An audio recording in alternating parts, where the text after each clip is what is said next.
હર હર મહાદેવ. આપણે સૌ શિવજીને આપણા આરાધ્ય દેવ માનતા હોઈએ છીએ. ત્યારે શિવ પૂજા કરતી વખતે કઈ કઈ બાબતોનું ધ્યાન રાખવું જોઈએ, તેમજ શિવજીની એવી કઈ પ્રિય વસ્તુઓ છે જે શિવલિંગ પર ચડાવવાથી શિવજી પ્રસન્ન થાય છે, તેમજ તેનાથી આપણને ફળ પણ મળે છે.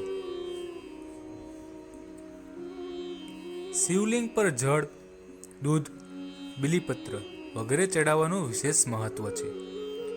પરંતુ આ સિવાય ઘણી બધી એવી વસ્તુઓ છે જેને અર્પણ કરવાથી ભગવાન શિવની કૃપા પ્રાપ્ત થાય છે. જો કોઈ વ્યક્તિ ભગવાન શિવને શ્રદ્ધાપૂર્વક એક લોટો પાણી અર્પણ કરે છે તો ભોલેનાથ તેના પર પ્રસન્ન થાય છે. સનાતન ધર્મમાં શિવલિંગ પર જળ, દૂધ, બીલીપત્ર વગેરે ચડાવવાનું વિશેષ મહત્વ છે. આ સિવાય પણ એવી ઘણી બધી વસ્તુઓ છે જેને અર્પણ કરવાથી ભગવાન શિવની વિશેષ કૃપા પ્રાપ્ત થાય છે. શિવલિંગને અલગ અલગ વસ્તુઓ અર્પણ કરવાથી વ્યક્તિને અલગ અલગ લાભ મળે છે. કેટલીક વસ્તુઓ અર્પણ કરવાથી સ્વાસ્થ્ય મળે છે, જ્યારે અન્ય વસ્તુઓ અર્પણ કરવાથી સમૃદ્ધિના આશીર્વાદ મળે છે.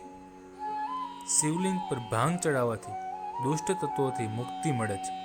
ભોળાનાથને બીલીપત્ર ચડાવવાથી વ્યક્તિના જીવનની તમામ પરેશાનીઓ દૂર થઈ જાય છે. મહાદેવને આમળાનો રસ ચડાવવાથી દીર્ઘાયુ થવાનું વરદાન મળે છે. શિવલિંગ પર મધ ચડાવવાથી સુંદરતા અને લોકપ્રિયતા વધે છે. શિવલિંગ પર ઘઉં અને ધતૂરો ચડાવવાથી સંતાન સુખ પ્રાપ્ત થાય છે. સાથે સાથે શેરડીનો રસ અને ચોખા અર્પણ કરવાથી વ્યક્તિના જીવનમાં સુખ સમૃદ્ધિ કાયમ રહે છે. શિવલિંગ પર દૂધ ચડાવવાથી સ્વાસ્થ્ય સારું રહે છે. સાથે તલ ચડાવવાથી રોગોથી પણ રાહત મળે છે. શિવલિંગ પર ઘી ચડાવવાથી ચહેરા પર અનોખું તેજ પ્રાપ્ત થાય છે. બીજી તરફ શિવલિંગ પર દહીં ચડાવવાથી જીવન હર્ષો ઉલ્લાસથી ભરેલું રહે છે. આ સિવાય શિવલિંગ પર ભગવાન શિવને અત્તર ચડાવવાથી તમારું ધ્યાન ધર્મ, ભક્તિ અને પૂજાપાઠમાં મન લાગે છે. જો તમે શિવલિંગ પર સુગંધિત તેલ ચડાવો છો તો તમે તેનાથી વ્યક્તિને ધન અને ભૌતિક સુખની પ્રાપ્તિ થાય છે. આ સાથે શિવલિંગ પર કેસર ચડાવશો તો તમે દાંપત્ય જીવનમાં ખુશીઓ આવશે.